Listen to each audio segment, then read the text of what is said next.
Good morning everyone. તો આપણે ભણી રહ્યા છે કણોના તંત્રો અને એની ચાક ગતિ વિશે। તો આમાં આપણે દ્રવ્યમાન કેન્દ્ર કઈ રીતનું ગોતવું, દ્રવ્યમાન કેન્દ્રનો વેગ, વેગમાન વિશે વાત કરી લીધી હતી, પછી ટોર્ક વિશે વાત કરી લીધું અને કોણીય વેગમાન એલ વિશે પણ વાત કરી લીધી। હવે જો આમાં શું થાય કે એક શું કહેવાય કે દળ પદાર્થ હશે, એમાં કણો હશે એ ચાક ગતિ કરતા હશે અને બહુ બધા કણો મળીને શું બનાવશે, એક આખી સિસ્ટમ બનાવે, એક આખું તંત્ર બનાવશે। તો જ્યારે આપણે વાત કરીએ રેખીય ગતિ અને ચાક ગતિ વિશે તો બોથ આર ડિફરન્ટ કોન્સેપ્ટ। જો રેખીય ગતિમાં દળ વિશે તો વાત કરીએ બરાબર, ચાક ગતિમાં પણ કંઈક કણો હશે, એનું દ્રવ્યમાન હશે, નાના નાના કણોનું કંઈક ને કંઈક દળ રહેલું હશે। પણ અહીંયા શું આવે કે જો ચાક ગતિ હોય બરાબર ને, હવે એમાં એક ભૌતિક રાશિ વિશે વાત કરવાની છે જેનું નામ છે જડત્વની ચાક માત્રા, મોમેન્ટ ઓફ ઇનર્શિયા બરાબર, કે moment of inertia I is equal two એક તો કણોનું દળ આવશે અને કણોના જે શું કહેવાય કે કેન્દ્રથી લઈને લંબ અંતર બરાબર એનો સ્ક્વેર। તો બહુ સારું એવું છે કે જેમ રેખીય ગતિમાં દળ આવે ને એમ સમજવાનું કે ચાક ગતિમાં તમારું જડત્વની ચાક માત્રા આવશે। તો આપણો ટોપિક છે આજે જડત્વની ચાક માત્રા બરાબર, મોમેન્ટ ઓફ ઇનર્શિયા, જેને આપણે કાંઈ નહીં આઈ વડે દર્શાવીશું। તો કઈ રીતનું આનું ઇક્વેશન ડિરાઈવ કર્યું ધ્યાન આપજો। તો જો આમાં પહેલાં આપણે કાંઈ નહીં શું કરીશું, મેં તમને કીધું ને એક્સ વાય અને ઝેડ અક્ષિસ લઈ લેશું। આ રાખો તમારી, હા આ એક્સ રાખો, આ વાય રાખો અને ઝેડ આ અક્ષિસ બરાબર ને, ઝેડને તમે ભ્રમણાક્ષ પણ કહી શકો। હવે જો આ ઉગમ બિંદુ હશે, હવે કોઈક ને કોઈક કાંઈક આ તમારું લઈ લઉં, હા ઝેડ હશે તમારી ભ્રમણાક્ષ હશે, એના પર શું આવેલું હશે, કેન્દ્ર સી આવેલું હશે। જો કોઈક અહીંયા કણ હશે બરાબર ને, એનું દળ કેટલું હશે, કોઈ કણ પી છે એનું દળ એમ છે અને ભ્રમણાક્ષથી એનું લંબ અંતર આપણે રાખીએ આર જેટલું, કે જો કે એક ઝેડ હશે બરાબર ને, એ તમારી ભ્રમણાક્ષ છે, એના પર કેન્દ્ર સી આવેલું છે, જે કણ છે બરાબર એ ભ્રમણાક્ષને અનુલક્ષીને ચાક ગતિ કરતું હશે। તો કોણીય વેગ ઓમેગાથી એ ચાક ગતિ કરતું હશે। જો આ ભ્રમણાક્ષ હશે બરાબર ને, આ ઝેડ અક્ષિસ એ તમારી સ્થિર હશે બરાબર, પણ જે કણ હશે એ ભ્રમણાક્ષને અનુલક્ષીને ચાક ગતિ કરતું હશે, એ વાત થઈ ગઈ બરાબર। હવે જો એનો રેખીય કેટલા રેખીય વેગમાનથી ગતિ કરે, v જેટલા રેખીય વેગમાનથી ગતિ કરે અને એનો કોણીય વેગમાન કેટલો છે, ઓમેગા જેટલો। તો આ ટાઈપની એની ગતિ થાય, ભ્રમણાક્ષ ઝેડને અનુલક્ષીને એ ઓમેગા જેટલા કોણીય ઝડપથી શું કરશે, ચાક ગતિ કરશે। તો આના માટે જો જડત્વની ચાક માત્રા આઈ કેટલી હોય એ સાબિત કરીએ બરાબર। તો કરી શકાય કે જો પહેલાં તો આ કણ પી હશે બરાબર, કણ પી હશે એનું કંઈક ને કંઈક શું હશે, ગતિમાં છે એટલે ગતિ ઉર્જા હાફ એમ વી સ્ક્વેર। હવે જો હું અહીંયા આઈ પાર્ટિકલ માટે લઈ શકું, એવું નથી કે અહીંયા કણ એક છે, આમાં બહુ બધા કણો રહેલા એવું સમજીએ બરાબર।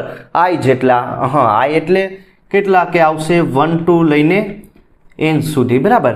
હવે શું હું કરીશ કે આપણને ખબર છે કે રેખીય વેગ અને કોણીય વેગ વચ્ચેનો સંબંધ શું આવે, આર, હા આર આઈ ઓમેગા બરાબર, V I is equal to R I omega, કે બહુ બધા કણો રહેલા હશે, એની ત્રિજ્યા આર આઈ ઓમેગા જેટલી હશે, પણ જે કોણીય વેગ હશે ઓલમોસ્ટ બધા માટે સમાન હશે। તો ઇક્વેશનમાં મૂકો બરાબર, તો હાફ એમ વી બરાબર ને, આર આઈ ઓમેગા સ્ક્વેર, અને થોડુંક મોડિફિકેશન કરો, હાફ શું થઈ જશે, આયા ઓમેગા રાખો બરાબર, omega M R I square બરાબર, એમ આર આઈ સ્ક્વેર। હવે હું શું કરીશ કે જો તમે અહીં લઈ શકો કે હા એમ આઈ અલગ અલગ કણો હશે એનું દળ પણ એમ આઈ જેટલું છે। તો આને કઈ રીતનું લખી શકાય કે half M I R I square બરાબર ઓમેગા સ્ક્વેર। તો હવે કાંઈ નહીં, આ ઇક્વેશનને જો આ ટાઈપનું લખી શકાય કે ચાક ગતિ હશે બરાબર, ચાક ગતિ કરતો કોઈ પાર્ટિકલ હશે, એની ગતિ ઉર્જા કેટલી થઈ ગઈ, half M R I square, I particle I, હા આઈ એટલે કે 1 થી લઈને n પાર્ટિકલ સુધી। તો જો આ ગતિ ઉર્જા એટલી મળી ગઈ બરાબર। હવે હું શું કરીશ કે એમને એમ રાખો, આની જગ્યાએ જો એમ આઈ આર આઈ સ્ક્વેર એની જગ્યાએ આઈ લઈ લો બરાબર. આઈ એટલે કાંઈ નહીં, જડત્વની ચાક માત્રા જેને મોમેન્ટ ઓફ ઇનર્શિયા કહેવામાં આવે છે બરાબર, ઓમેગા સ્ક્વેર. તો આના ઉપરથી શું કહી શકાય કે જો કોઈ કણ હશે બરાબર ને કોઈક શું કહેવાય ઓમેગા જેટલા કોણીય વેગથી ભ્રમણાક્ષને અનુલક્ષીને ચાક ગતિ કરતું હશે તો એની ગતિ ઉર્જા કેટલી હોય? હાફ આઈ ઓમેગા સ્ક્વેર બરાબર ને, હાફ આઈ ઓમેગા સ્ક્વેર. તમે આને રેખીય ગતિ ઉર્જા સાથે પણ કમ્પેર કરી શકો, હાફ mv સ્ક્વેર. આ ચાક ગતિ માટે બરાબર, ચાક ગતિ માટે ને આ તમારી રેખીય ગતિ માટે શું કહેવાય કે ગતિ ઉર્જા એટલી હોય ગતિ માટે થઈ ગયું. હવે આમાં આઈ છે એટલે કે કાંઈ નહીં, આઈ એટલે શું? તમારી જડત્વની ચાક માત્રા. આમાં જો બહુ બધા કણો માટે હું કરીશ આઈ ઇઝ ઇક્વલ ટુ n થી લઈને n સુધી શું આવશે? mi ri સ્ક્વેર, જ્યાં આઈ એટલે ક્યાં સુધી? 1 to લઈને n સુધી. તો હવે આ કાંઈ નહીં, તમે જો આઈ ઇઝ ઇક્વલ ટુ 1 થી લઈને n અને આને તમે એક આ m1 r1 square plus m2 r2 square up to mn rn square. તો આ તમારી કાંઈ નહીં જડત્વની ચાક માત્રા થઈ ગઈ બરાબર. તો જો આની વ્યાખ્યા કઈ રીતની મારે આપી હોય તો આપી શકાય કે કોઈ કણ રહેલા હશે બરાબર, n જેટલા કણ રહેલા હશે, એમનું દ્રવ્યમાન અથવા તો દળ કેટલું છે એમ જેટલું, અને ભ્રમણાક્ષથી લંબ અંતર r બરાબર, આરના શું કહી શકાય કે વર્ગનો જે દળ અને r લંબ અંતરના વર્ગનો બરાબર ને, વર્ગનો જે ગુણાકાર પ્લસ એનો શું કહી શકાય કે સરવાળો, એનો જો દળ અને જે લંબ અંતર છે એનો વર્ગ અને પ્લસ એનો સરવાળો એ આપણને શું આપે? જડત્વની ચાક માત્રા. કાંઈ નહીં, દળ અને જે લંબ અંતર હશે એનો વર્ગ, એ બંને ભેગા મળી બરાબર, બંનેનો ગુણાકાર કરીએ અને સરવાળો કરીએ તો આપણે જડત્વની ચાક માત્રા વિશે ખ્યાલ આવી જાય. જો જડત્વની ચાક માત્રા આપણે ગોતી લીધી કે કઈ રીતની ગોતવી બરાબર.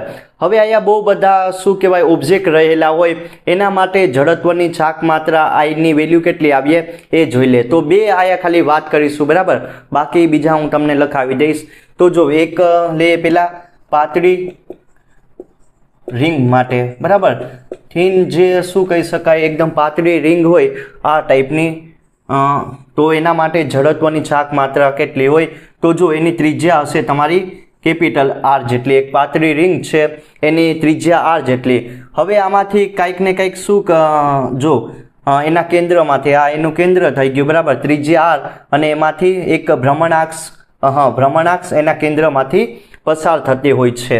હવે જો આ શું કરશે કે જે પાતળી રિંગ હશે એ ભ્રમણાક્ષને અનુલક્ષીને ચાક ગતિ કરશે બરાબર ને, ઓમેગા જેટલા કોણીય વેગથી. તો આના માટે જે જડત્વની ચાક માત્રા હોય બરાબર એ કેટલી હોય એ મારે સાબિત કરવાની છે. તો કઈ રીતના કરીશું? એકદમ સિમ્પલ. જો આની ગતિ ઉર્જા કેટલી થઈ જશે? ઓબ્વિયસલી હાફ mv સ્ક્વેર, અને આ રિંગનું દળ m છે અને આ રિંગનો વેગ હશે v જેટલો બરાબર ને, v વેગથી ગતિ કરે અને ઓમેગા જેટલા કોણીય ઝડપથી ભ્રમણાક્ષને અનુલક્ષીને ગતિ કરે, તો આની ગતિ ઉર્જા હાફ mv સ્ક્વેર. તો આના માટે જડત્વની ચાક માત્રા મારે ગોતવાની છે. તો સિમ્પલ, કાંઈ નથી કરવાનું કે જો v એટલે કે આપણને ખબર છે કે રેખીય વેગ અને કોણીય વેગ વચ્ચેનો સંબંધ r ઓમેગા, રિંગની ત્રિજ્યા r, એનો કોણીય વેગ ઓમેગા. આમાં કિંમત મૂકો, હાફ m અહીંયા શું થઈ જશે? r ઓમેગા એનો હોલ સ્ક્વેર, અને સોલ્યુશન કરો m r square omega square બરાબર. m r square omega square half m ને જો આની જગ્યાએ i લખી શકો. તો જો આ જે રિંગ હશે બરાબર ને, એક રિંગ હશે એની શું કહી શકાય કે જે ચાક ગતિ માટે ગતિ ઉર્જા હશે એ કેટલી હશે? હાફ આઈ ઓમેગા સ્ક્વેર. અને જો આની જે જડત્વની ચાક માત્રા આઈની વેલ્યુ કેટલી થઈ જશે? m r સ્ક્વેર જેટલું બરાબર. કે એક તો રેખીય ગતિ ઉર્જા મને એટલી આપેલી, એના ઉપરથી મેં ચાક ગતિ ઉર્જા ગોતી લીધી આ રિંગ માટે ઉર્જા, અને એની જડત્વની ચાક માત્રા આઈ કેટલી થઈ જાય? m r સ્ક્વેર બરાબર. તો એક બીજા કેસ વિશે વાત કરી લઈએ, એનું નામ છે એક પાતળા સળિયા માટે.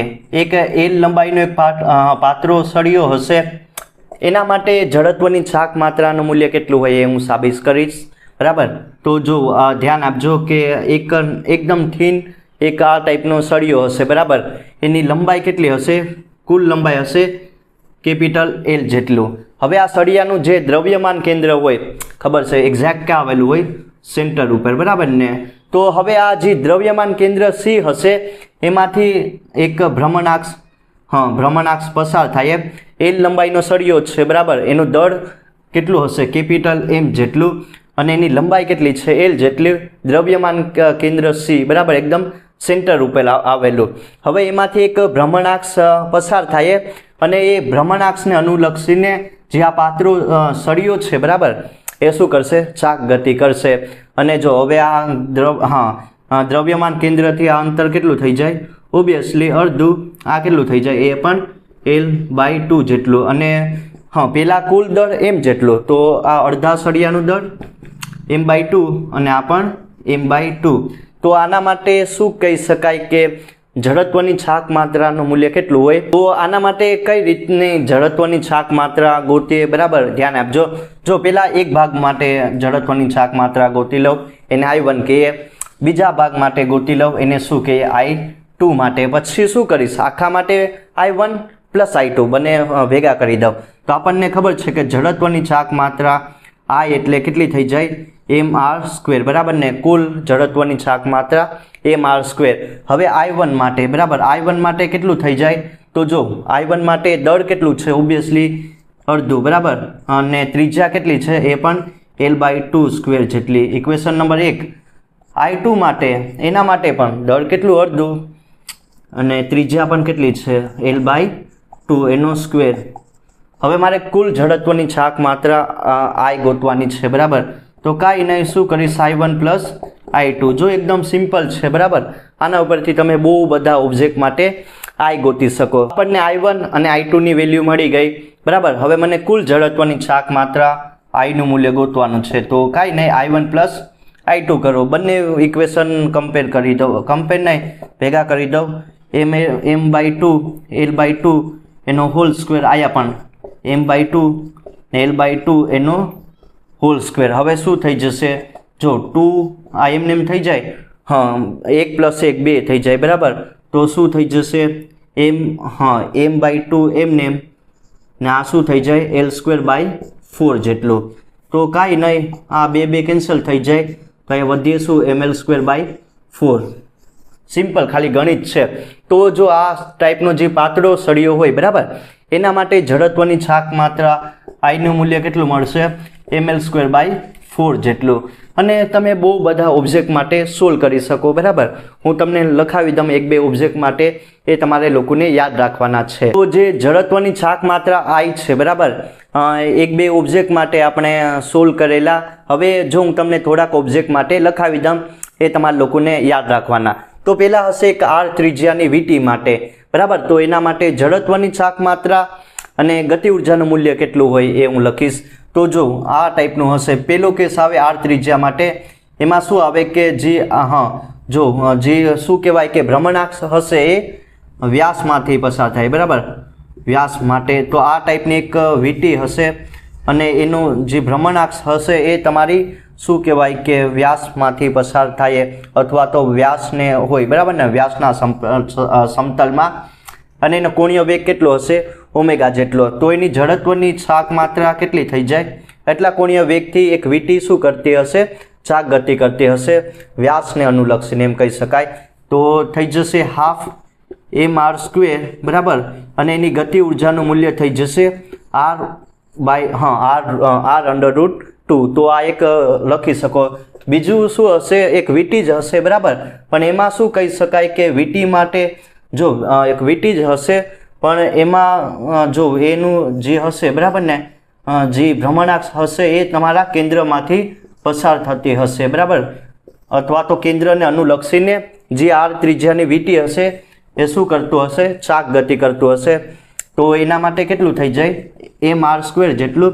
અને ગતિ ઉર્જાનું મૂલ્ય એ કેટલું થઈ જાય?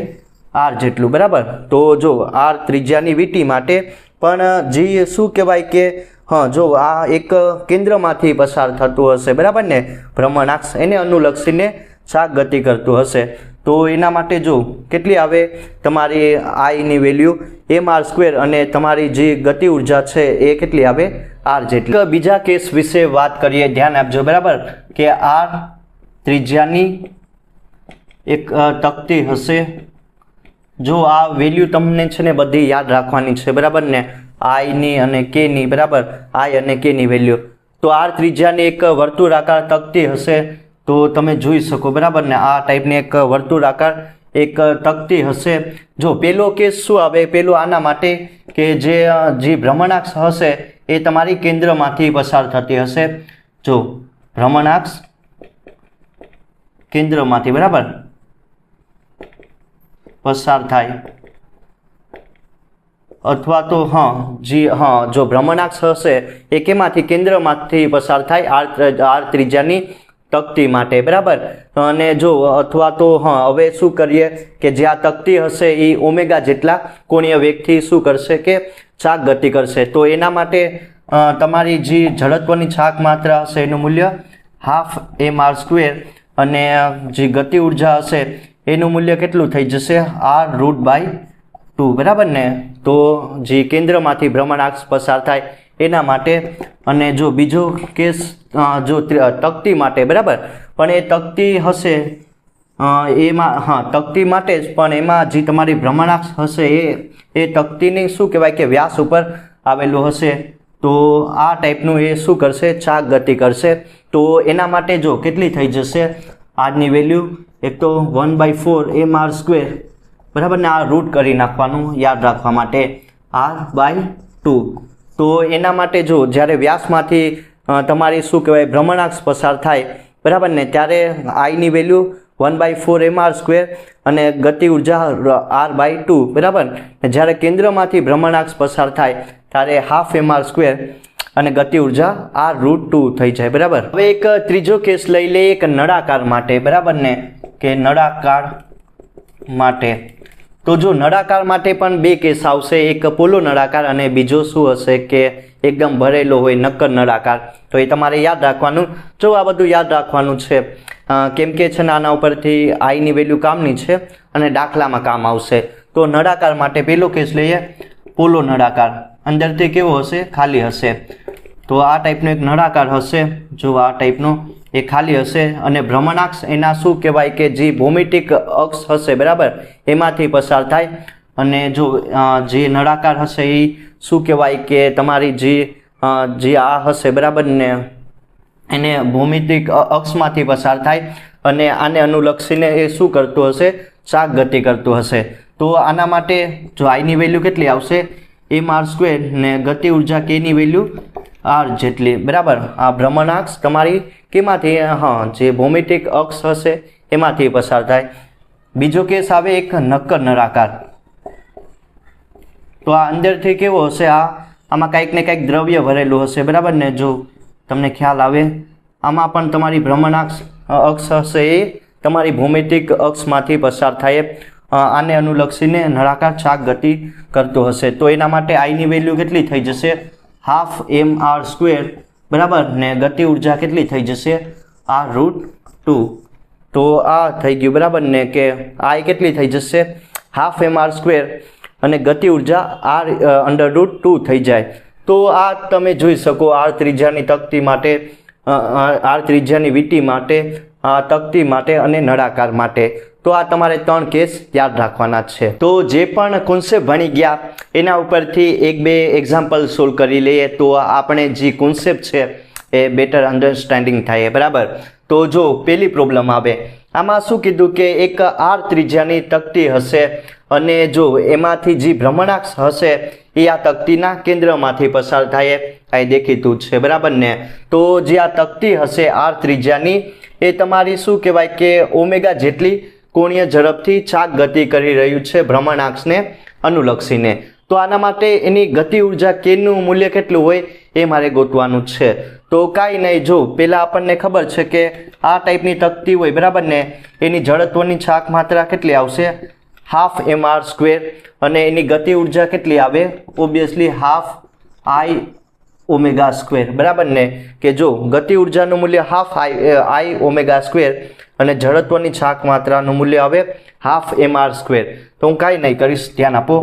જો હાફ એમને આઈની જગ્યાએ હું શું પુટ કરી શકું, ઓબ્વિયસલી હાફ mr સ્ક્વેર ને ઓમેગા સ્ક્વેર એમને. તો સિમ્પલ આ છે બરાબર ને, એકદમ સિમ્પલ. તો 1 × 1 4 થઈ જાય, 2 × 2 4 mr સ્ક્વેર બરાબર, mr સ્ક્વેર ઓમેગા સ્ક્વેર. તો જો આના માટે ગતિ ઉર્જાનું મૂલ્ય એટલું આવે કે r ત્રિજ્યાની તકતી હોય બરાબર ને, એના માટે એની ગતિ ઉર્જા k નું મૂલ્ય 1/4 mr સ્ક્વેર ઓમેગા સ્ક્વેર. તો આ એકદમ સિમ્પલ દાખલો. હવે પ્રોબ્લેમ નંબર 2 વિશે વાત કરી લઈએ. બહુ સારું એવું આ એક્ઝામ્પલ છે અને આ ટાઈપના એક્ઝામ્પલ તમારે JEE અને નીટમાં આવતા હોય છે, તો એના માટે ધ્યાન આપજો બરાબર. તો જો આ ટાઈપનો એક નક્કર શું હશે, ગોળો હશે બરાબર, ઘન ગોળો હશે. એનું દળ કેટલું છે, m છે અને એની ત્રિજ્યા r જેટલી છે. ઘન ગોળો છે, એની ત્રિજ્યા r છે, દળ m છે.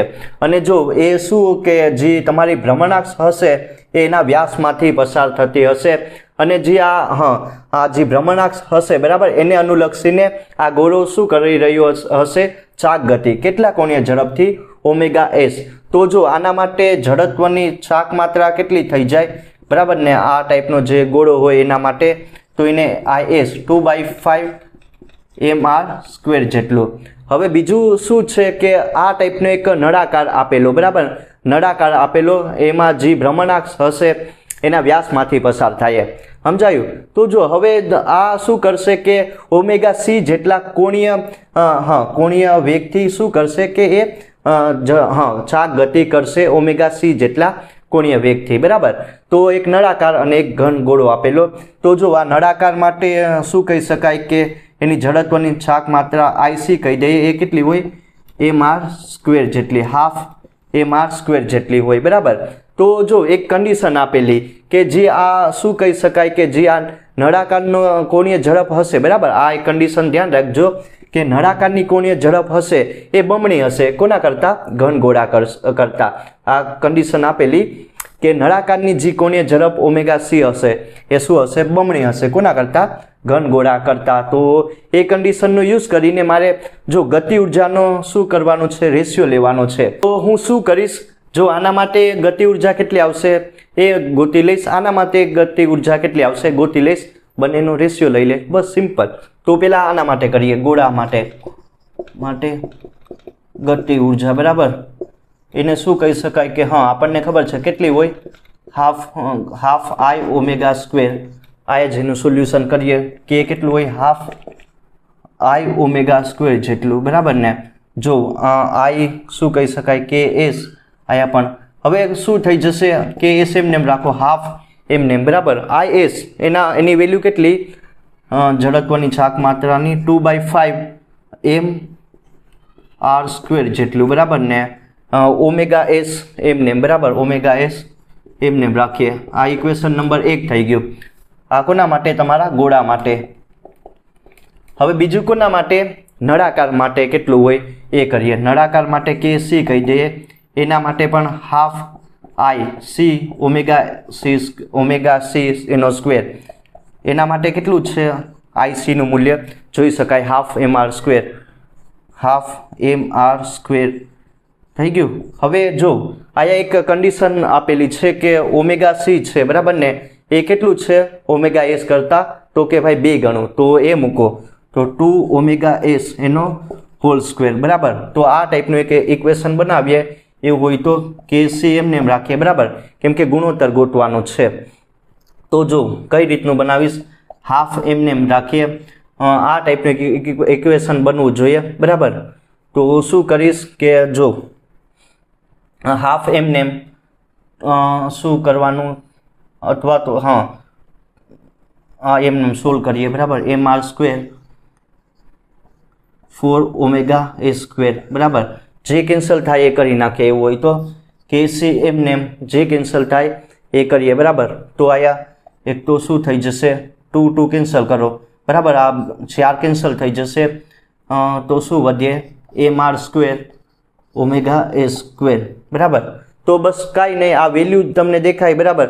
ઇક્વેશન 1 ઇક્વેશન 1 અને 2 બરાબર, ખાલી ઇક્વેશન 1 અને 2 નો ગુણોત્તર લેવ એટલે આ થઈ જશે ઇક્વેશન 1 ભાગ્યા 2 કરો, આમાં પણ આ કેન્સલ કરો બરાબર, તો KS શું વધે, MR² વધે, તો જો K ક્યાં ગયું, KS ના શું વધે, KC બરાબર, તો શું થઈ જશે, આયા 1/5 આ બધું કેન્સલ થઈ જાય, જો MR² આ બધું કેન્સલ થઈ જાય, આ ખાલી 1/5 વધે, તો આ બંનેનો ગુણોત્તર KS આમ કહી શકાય કે કેટલું થઈ જશે, 1:5 જેટલો બરાબર.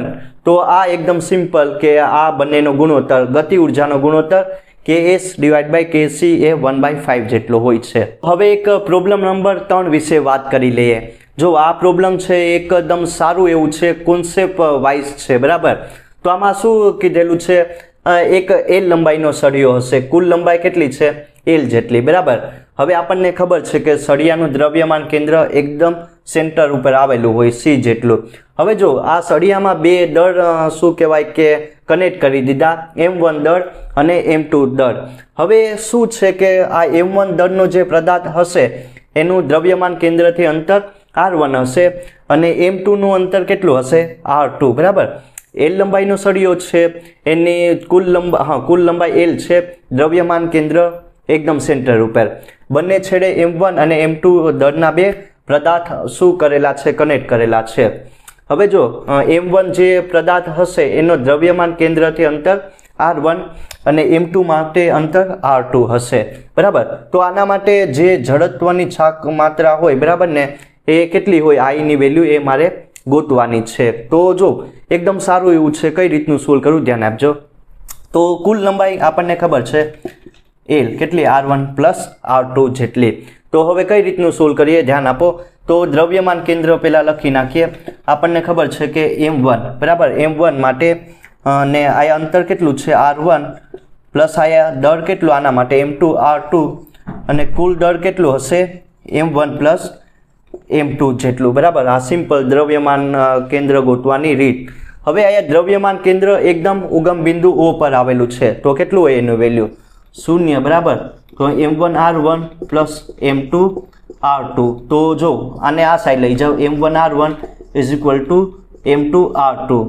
આ એક આપણને મળી ગયું, M1 R1 = M2 R2. આમાં શું ગોતવાનું છે, R1 અને R2 અંતર ગોતવાના છે બંને માટે. તો R1 ગોતી શકાય, તો શું થઈ જશે, M2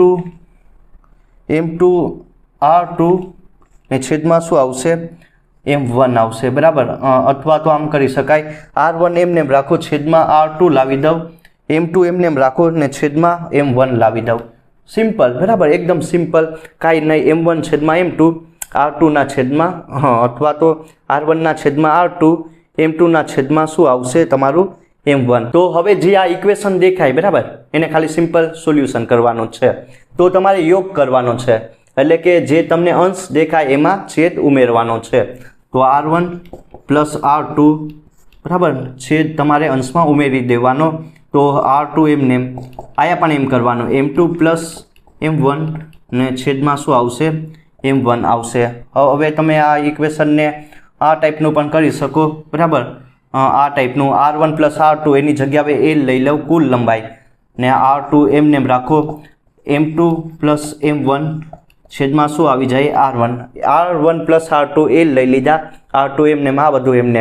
હવે આમાં કોની કિંમત ગોતવાની, ઓબ્વિયસલી તમારે જો આયા શું હોય, R2 કેટલું હોય એ ગોતવાનું. તો આયા ગુણી નાખો M1, અથવા તો આખું ઉલટાવી નાખો, M1 + M2 બરાબર, M1 + M2 R2 ના છેદમાં L. તો આયા R2 ની કિંમત તમે મેળવી શકો, કેટલી આવશે, જો આખું ઉલટાવી નાખો બરાબર. તો M1 + M2 નાયા L એમને. આ ઇક્વેશન નંબર 1 થઈ ગયું. મેં કેની કિંમત મેળવી લીધી, R2 ની. હવે તમે કાંઈ નહીં, આનું થોડુંક હવે તમે એની ઉપરથી R1 ની પણ કિંમત મેળવી શકો, કાંઈ નહીં, આ ટાઈપનું જ કરવાનું છે બરાબર ને.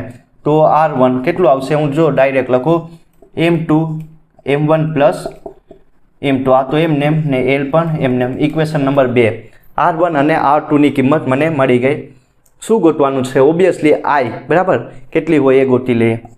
I એમને M1 r1 square plus m2 r2 square.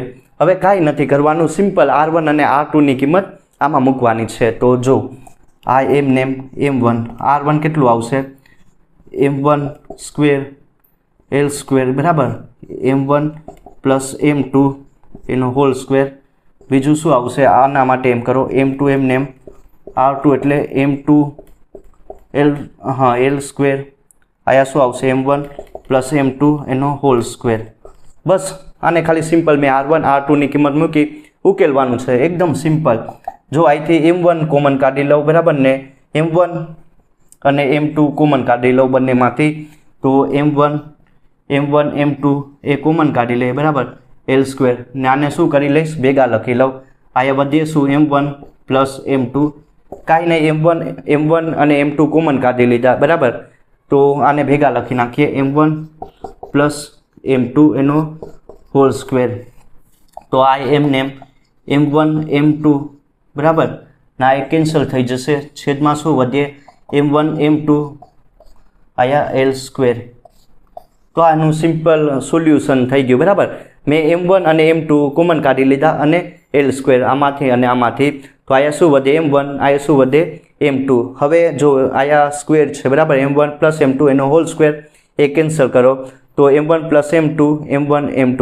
તો જો એમને ને આની જગ્યાએ તમે મ્યુ લખી શકો બરાબર મ્યુ l સ્ક્વેર. મ્યુ હશે એ તમારું રિડ્યુસ માસ હશે બરાબર. તો તમે જો આ ટાઈપનું હોય આ ટાઈપનો સળિયો તો એનું રિડ્યુસ માસ પણ લઈ શકો. પહેલાં બંને માસ હશે એનો ગુણાકાર છેદમાં બંનેનો સરવાળો, તો આને કહેવાનું રિડ્યુસ માસ. અને આના ઉપરથી આ કેટલું મળશે મ્યુ l સ્ક્વેર જેટલું બરાબર મ્યુ l સ્ક્વેર જેટલું. તો આ એકદમ સિમ્પલ અને એકદમ સારું એવું એક્ઝામ્પલ છે. એક્ઝામ્પલ નંબર 4 વિશે વાત કરી લઈએ. જો એકદમ સિમ્પલ એક્ઝામ્પલ અને આ JEEમાં પણ પૂછાઈ ગયેલું છે તો ધ્યાન આપજો. તો આ ટાઈપનો એક ઘન ગોળો હશે, એનું દ્રવ્યમાન કેટલું આપેલું એકદમ હલકો હશે બરાબર 2 kgનો ગોળો હશે. તો જો એનું દ્રવ્યમાન આપેલું મને 2 kg આપેલું અને જે આ હશે બરાબર ને જો આ ગોળામાં શું કહેવાય કે એના વ્યાસમાંથી તમારી ભ્રમણાક્ષ પસાર થતી હશે અને જે આ ગોળો હશે એ ભ્રમણાક્ષને અનુલક્ષીને ઓમેગા જેટલા કોણીય વેગથી શું કરતું હશે ચાક ગતિ કરતું હશે અને v વેગથી ગતિ કરતું હશે. એની ગતિ ઉર્જા કેટલી આપેલી 2240 જૂલ બરાબર. તો આના માટે વેગનું મૂલ્ય કેટલું હોય એ મારે ગોતવાનું છે. આ ટાઈપનો ગોળો છે, દળ કેટલું આપેલું 2 kg, ભ્રમણાક્ષમાંથી આના વ્યાસમાંથી તમારી ભ્રમણાક્ષ પસાર થાય છે અને ઓમેગા જેટલી કોણીય ઝડપથી આ શું કરે ચાક ગતિ કરે અને v વેગથી રેખીય ગતિ કરે. ગતિ ઉર્જા 2240 જૂલ આપેલી. તો v વેગ કેટલો હોય એ મારે ગોતવાનું છે. તો જો આની કુલ ગતિ ઉર્જા આપણે લખીએ કે બરાબર ને કુલ ગતિ ઉર્જા એક તો આવશે પહેલાં તો આવશે તમારી રેખીય ગતિ ઉર્જા બરાબર, એટલે કે શું કહી શકાય કે લિનિયર ગતિ ઉર્જા પ્લસ તમારી ચાક ગતિ ઉર્જા, એને શું કહી શકાય કે રોટેન્શિયલ મોશન kr. કુલ ગતિ ઉર્જા એટલે કે એક તો રેખીય ગતિના લીધે ગતિ ઉર્જા આવશે અને ચાક ગતિના લીધે. હવે આ ટાઈપનો એક ગોળો હોય બરાબર ને આ ટાઈપનો ગોળો હોય એના માટે જડત્વની ચાક માત્રાનું મૂલ્ય કેટલું થઈ જાય 2/5 mr સ્ક્વેર જેટલું. આ મેં ઓલરેડી તમને કહી દીધું બરાબર. તો કાંઈ નહીં કિંમત મૂકો હાફ mv સ્ક્વેર બરાબર ને અને આના માટે કેટલું આવશે જડત્વની ચાક માત્રા હાફ ઓમેગા સ્ક્વેર. હવે જો આ એમને કિંમત મૂકવાની છે half mv square plus half આઈની વેલ્યુ કેટલી છે 2/5 mr સ્ક્વેર ને આ ઓમેગા સ્ક્વેર એમને આ બે કેન્સલ કર્યા ને આ વધીએ શું 1/5 mr સ્ક્વેર ઓમેગા સ્ક્વેર બરાબર mr સ્ક્વેર ઓમેગા સ્ક્વેર. હવે આ એમને રાખો હાફ mv સ્ક્વેર પ્લસ 1/5 એકદમ સિમ્પલ છે. આ એમ પણ એમને આની જગ્યાએ r સ્ક્વેર ઓમેગા સ્ક્વેર એની જગ્યાએ શું લખી શકાય રેખીય વેગ અને કોણીય વેગ વચ્ચેનો સંબંધ r ઓમેગા. તો એની જગ્યાએ કાંઈ નહીં v સ્ક્વેર લખી શકું કે નહીં? બસ સિમ્પલ. આમાં ખાલી મેં આઈની વેલ્યુ મૂકેલી બરાબર કેટલી હોય 2/5 mr સ્ક્વેર. હવે આને ખાલી સોલ્યુશન કરો તો જો આ અહીંયા લઈ લો બરાબર કે તો કેટલું થઈ જશે 5 ને પ્લસ 2 ને 10 બરાબર 5 પ્લસ 2 5 પ્લસ 2 બરાબર ને 10 ને આ શું mv સ્ક્વેર એ કોમન લઈ લીધું કે એમને એમ રાખો તો જો આ શું થઈ જશે 7/10 ને આ mv સ્ક્વેર. હવે કાંઈ નહીં કરવાનું, વેલ્યુ મૂકવાની છે. કે કેટલું આપેલું 2240 જૂલ. IMP એક્ઝામ્પલ 7/10 એમને 7/10 એમને. અને બીજું શું આપેલું દર 2 kg બરાબર ને v સ્ક્વેર ગોતવાનું છે. તો અહીંયા 5 કેન્સલ કરું, 5 દુ 10 તો 2240 અહીંયા ગુણી નાખો 5 ને છેદમાં 7 બરાબર. v સ્ક્વેર એમને એમ રાખો તો આનું સોલ્યુશન કેટલું કરો, કેટલું આવશે આઈ થિંક 1600 બરાબર મીટર પર સેકન્ડ. બસ આનો વેગ કાઢો તો 40 મીટર પર સેકન્ડ. સિમ્પલ, બસ કાંઈ નહીં, ખાલી કિંમત મૂકેલી છે કોની 2/5 mr સ્ક્વેર. આ ઇક્વેશન આવ્યું બરાબર, એને ખાલી સિમ્પલ સોલ્યુશન કર્યું તો મને વેગ, આ વેગનું મૂલ્ય કેટલું થઈ જશે 40 મીટર પર સેકન્ડ. તો એટલા રેખીય વેગથી આ ગોળો હશે એ શું કરશે, ગતિ કરશે.